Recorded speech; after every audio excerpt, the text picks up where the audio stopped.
My parents demanded every possession in court, then the judge read out my true net worth.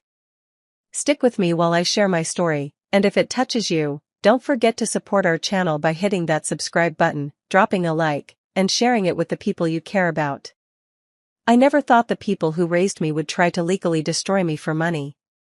My name is Rhea Cole, and for most of my life, I believed family meant loyalty. I worked 2 jobs through college, paid my own rent, and never asked my parents, Glenn and Maris, for help. They always said they were proud, but something changed when my work started paying well. At first, it was small comments. They asked how much I earned. They hinted that I owed them for raising me. When I refused to share my finances, they became cold. Calls stopped. Holidays were quiet. Then one day, a court notice arrived. My parents were suing me, claiming everything I owned belonged to them. I felt sick. Not because of money, but because it proved their love had limits.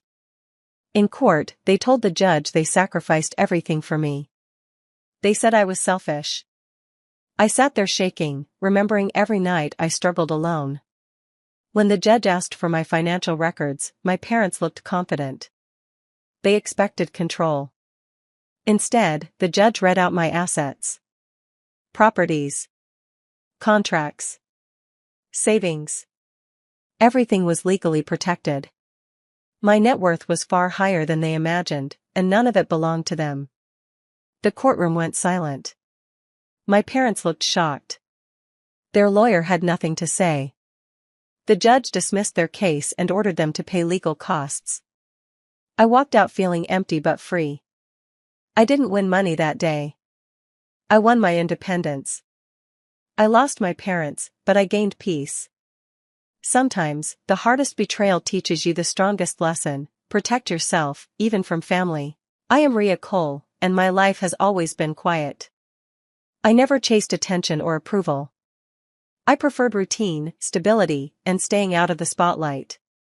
While others spoke loudly about dreams, I focused on effort and patience.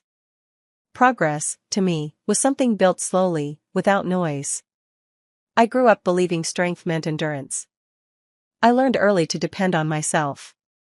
I handled responsibilities without complaint and learned not to ask for more than necessary. I didn't live carelessly or take risks. Every choice I made was careful, measured, and practical. My parents, Glenn and Maris Cole, were the center of my world for a long time. I believed trust was automatic between us. They were my only family, and I never questioned their intentions. Even when things felt unfair, I told myself loyalty mattered more than comfort. I kept my life simple on purpose. No luxury, no show. I worked quietly, saved carefully, and stayed disciplined. I didn't talk about achievements or plans. I believed privacy protected peace. What I earned alone, through long hours and personal sacrifice. At family gatherings, I stayed in the background. I listened more than I spoke. I avoided conflict and never challenged authority. I thought silence was respect. I thought patience would be rewarded. Looking back, I see how invisible I made myself. I confused obedience with safety. I believed being dependable meant being valued. I trusted that my effort would be seen without explanation. My world felt small, but secure. I didn't imagine it could break so suddenly. I never expected that the same people I relied on would one day see me as something to take from. At that time, my life felt steady and controlled. I didn't know I was standing on ground that was already cracking. Responsibility arrived early for me. While other kids relied on allowances, I learned budgeting before adulthood. Every outfit, every book, every basic need came from my own effort. I worked weekends, holidays, late nights, stacking hours instead of memories. Nothing was handed to me. Education became another weight I carried alone. Tuition forms, debt agreements, interest rates, I signed everything myself. No guidance, no backup. I learned how heavy independence could feel when you had no safety net beneath you. Housing followed the same pattern. I covered monthly payments, utilities, repairs. I moved when I had to, packed my own boxes, started over without help. Stability wasn't given, it was something I built quietly, piece by piece. Yet despite contributing nothing financially, my parents dictated everything. Choices, schedules, priorities, each decision required approval. Saying no was treated like betrayal. Disagreement was labeled disrespect. Control was constant, even when support was absent. They repeated the same phrase whenever I questioned them. According to them, blood meant obligation. But obligation only applied in one direction. I gave time, energy, obedience. What I received were rules and expectations. Whenever I tried to set limits, guilt followed. I was reminded of sacrifices I never asked for. Gratitude was demanded, not earned. My independence was praised publicly but punished privately. I learned to stay quiet to avoid arguments.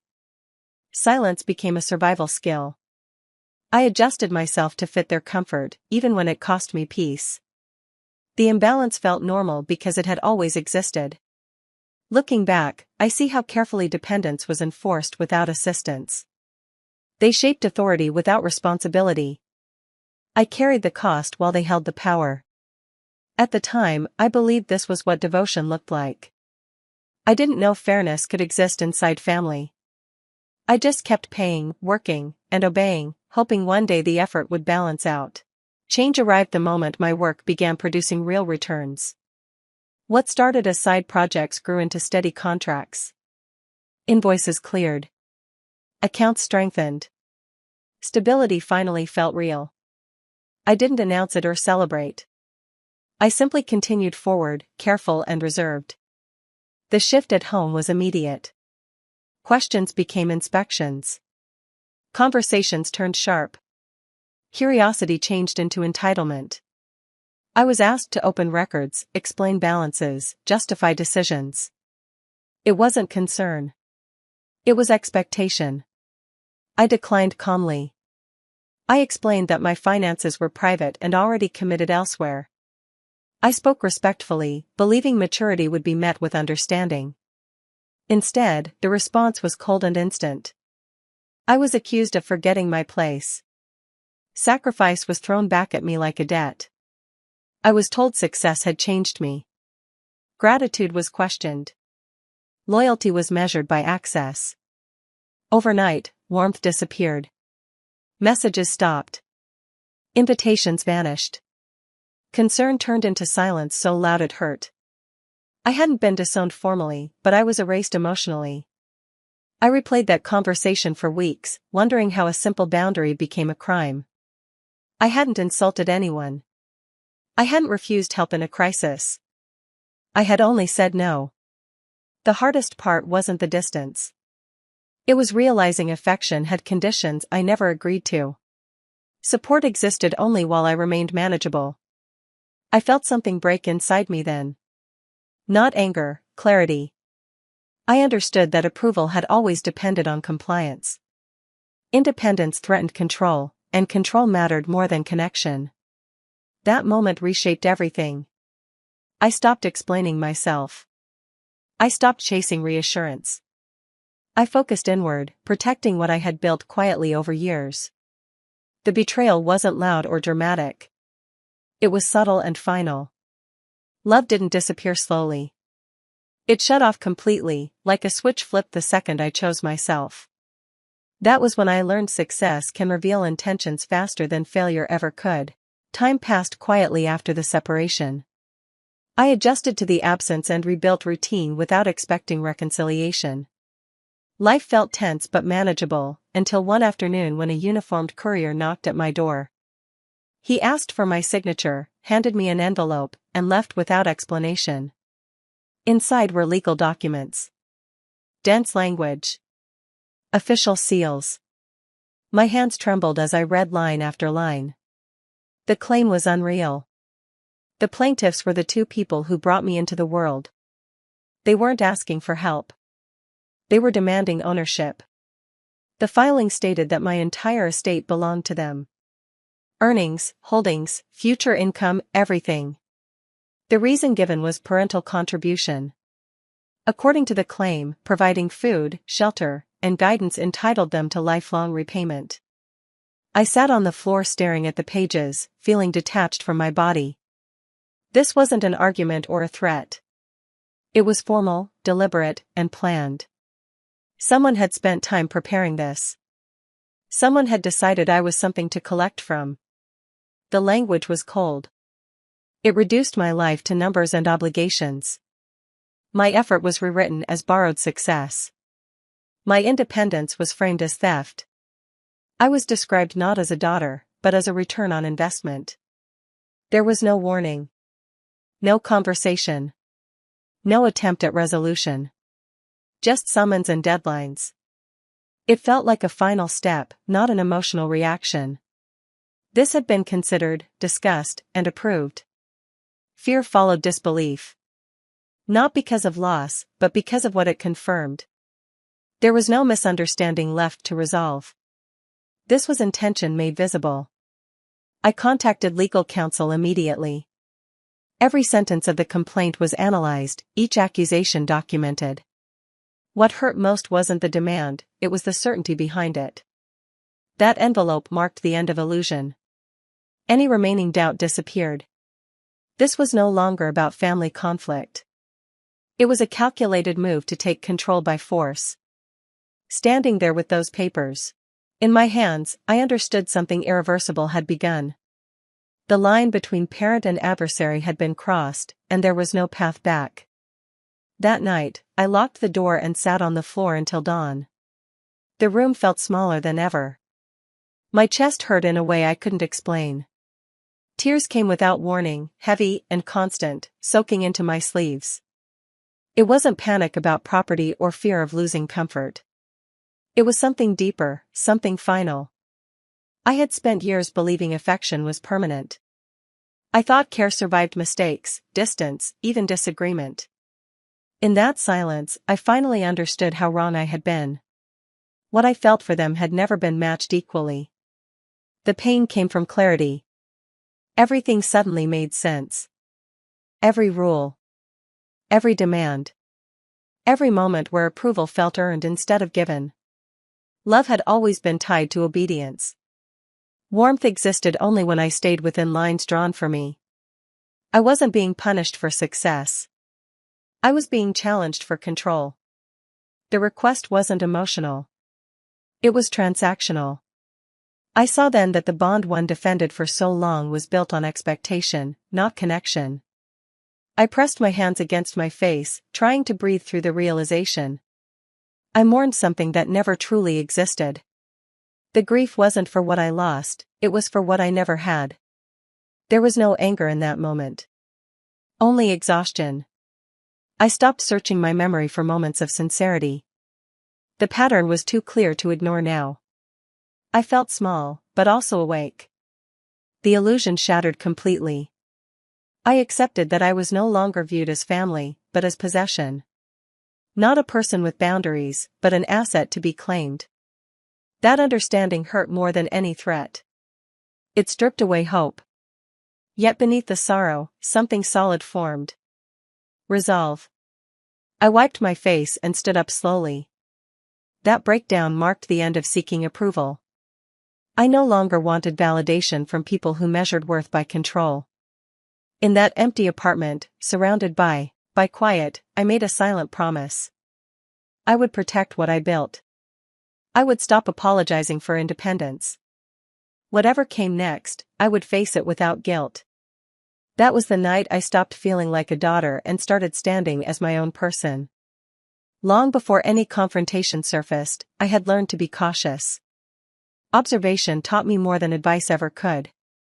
Patterns revealed themselves through tone, expectation, and reaction. I noticed how authority shifted when dependence appeared. I adjusted accordingly, without announcement. Each decision I made followed a private framework. I separated income streams. I documented agreements. I sought professional guidance quietly, not out of fear, but foresight. Nothing was hidden out of malice. It was preparation born from experience. I avoided verbal promises and relied on written clarity. I kept records organized and updated. Ownership was defined precisely.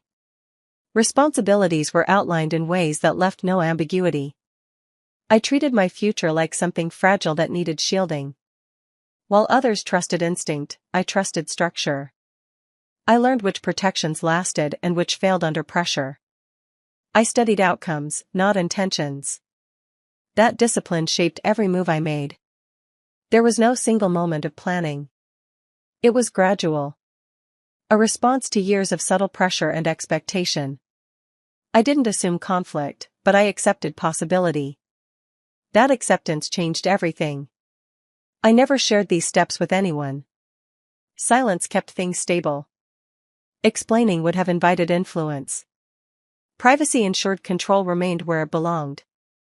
My work expanded, but so did my safeguards. I built layers that didn't rely on goodwill. I avoided informal arrangements. Everything had purpose, balance, and distance. What looked simple from the outside was deliberate beneath the surface. I lived modestly, but prepared thoroughly. I didn't chase validation. I focused on permanence. Those preparations weren't acts of rebellion, they were acts of self-respect. I believed stability should not depend on moods or approval. When trouble finally arrived, it didn't catch me unprepared. What others assumed was vulnerability was actually structure. I had built quietly, patiently, without drama. That hidden groundwork became my anchor. It wasn't about winning later. It was about surviving with dignity if trust ever collapsed. And when it did, I didn't scramble. I stood on foundations laid long before anyone noticed. The courtroom felt tense as I entered, carrying only my calm and documents. My parents took the front row, faces composed like actors. Maris's eyes glistened as if pain alone justified her claim. Glenn's voice was steady, rehearsed, emphasizing years of support and devotion. Their narrative was polished, designed to sway sympathy. They described sacrifices in precise terms, detailing what they gave and what they expected in return. Every word was calculated, measured to paint themselves as heroes wronged by their own child. They glanced at me occasionally, confidence radiating, certain their performance would succeed. I remained quiet, seated, letting the room settle. I didn't need theatrics. My presence alone contradicted their claims. I had nothing to prove emotionally because my preparation spoke for itself. I reviewed my papers calmly, each contract and account ready to support my position. The judge observed with steady attention. Every argument my parents made was met with quiet scrutiny. The air grew heavy with anticipation as their stories unfolded, trying to mask entitlement as concern. Yet, behind every tear and pause, there was a sense of expectation. They believed guilt would be assumed, not earned. I could feel the energy shift subtly but unmistakably. Silence filled spaces where tension once thrived. My parents' smirks, once confident, began to falter. The courtroom seemed to lean not toward their performance, but toward clarity, documentation, and reason. It was clear. For the first time, the momentum wasn't theirs. I hadn't needed to interrupt or argue yet. The structure, the preparation, and the truth I brought with me quietly started turning the tide. The day had begun with them in control, but by the time the judge asked for evidence, the room already sensed the balance was tilting. The performance was impressive, but facts were stronger than theatrics. When the judge requested my financial records, the room shifted instantly. My parents straightened, eyes bright with anticipation, certain they would see only modest numbers. They whispered to each other, exchanging confident glances, sure their victory was imminent. I handed over the folders calmly, each one meticulously organized.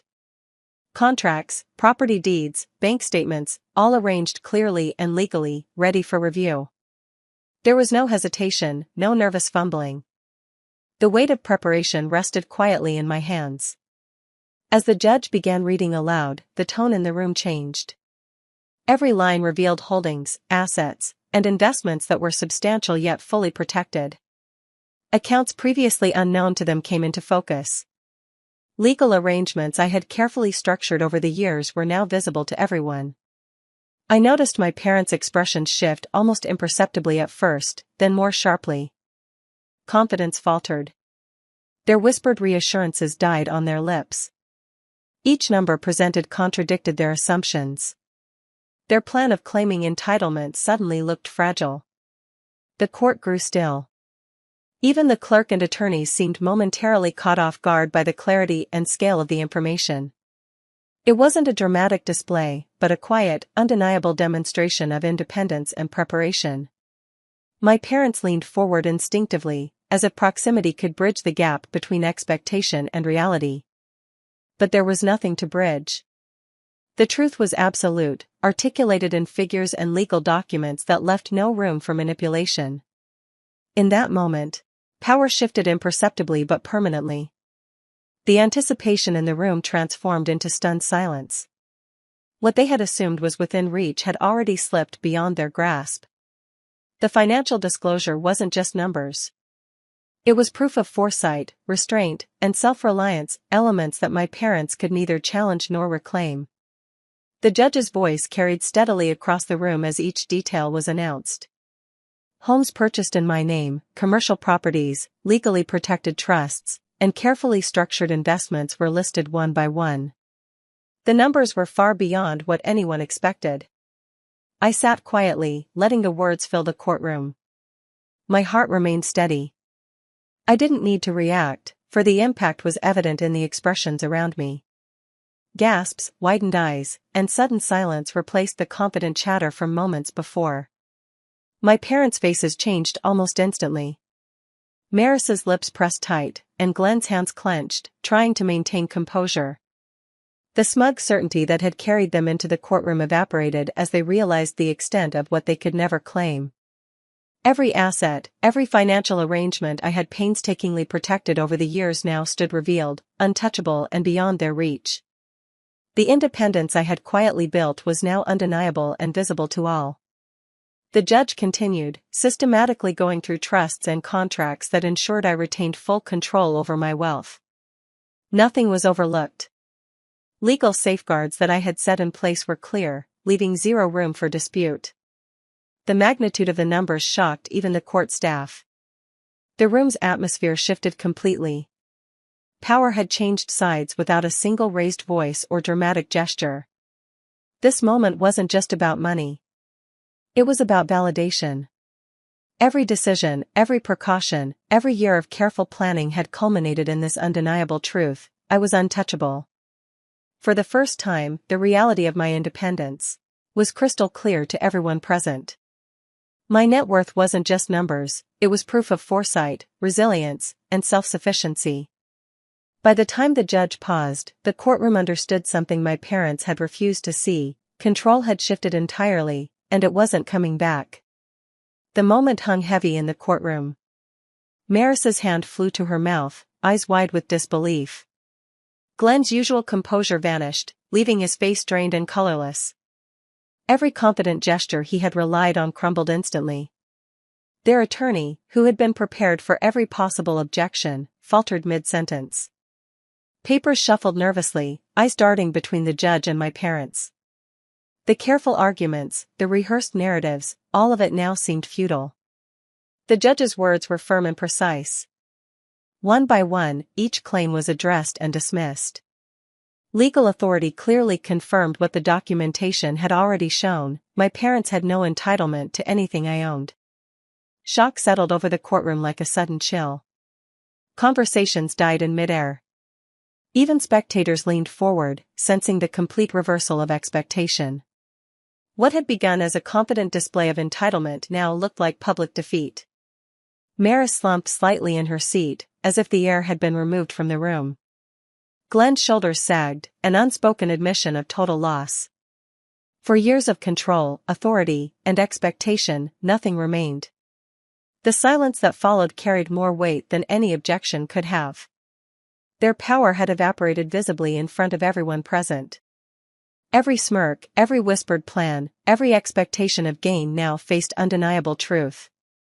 Witnesses and court staff exchanged subtle looks, realizing the depth of the collapse. My parents' certainty had been shattered completely. I remained composed, seated calmly as the ruling continued. There was no triumph in my expression, just relief and quiet vindication. The judge's decision didn't just protect my assets, it exposed the illusion my parents had built.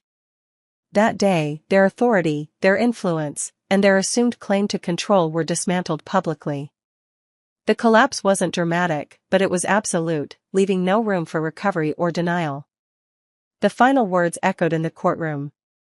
The judge instructed that all expenses incurred during the trial, the filing fees, attorney charges, and other costs, were to be borne entirely by my parents. Every attempt to claim what wasn't theirs had ended in tangible consequence. I stayed still, absorbing the moment without outward emotion. There was no need for celebration, no desire to display satisfaction. The satisfaction wasn't in their loss, but in the restoration of balance and fairness.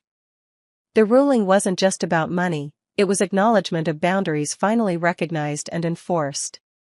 Every document, every precaution, every careful step I had taken over the years now mattered in full. My parents looked on, stunned and defeated. The weight of the court's decision settled on them like an invisible burden they could not escape.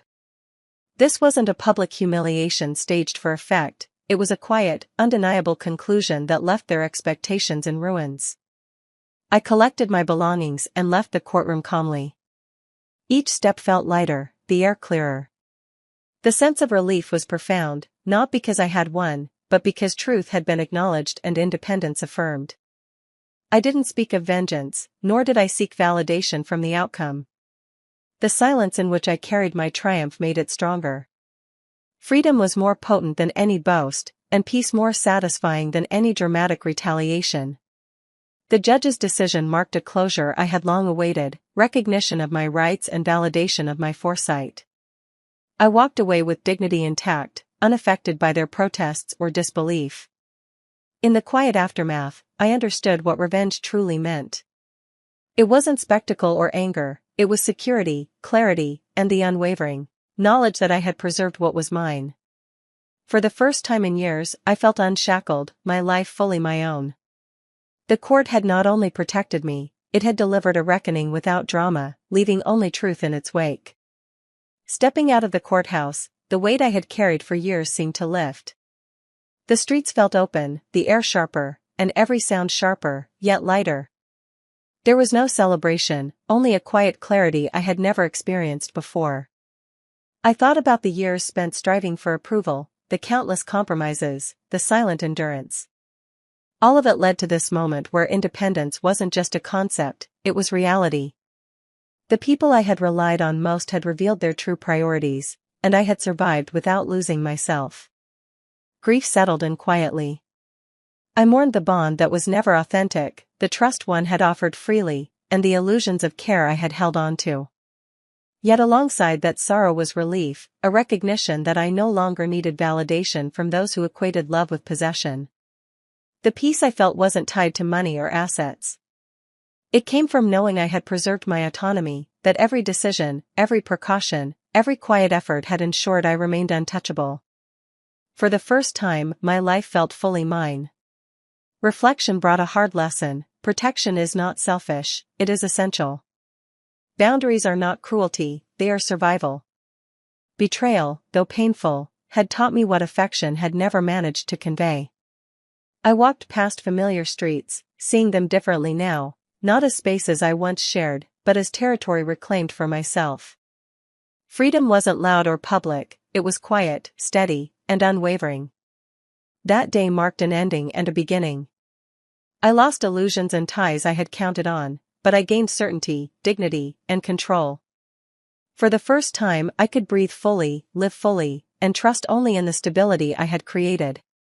Peace, not anger, was my final reward. Do you think I did the right thing by standing my ground, or should I have tried to give them another chance? I'd love to hear your thoughts in the comments. Subscribe and hit the bell for more stories like mine.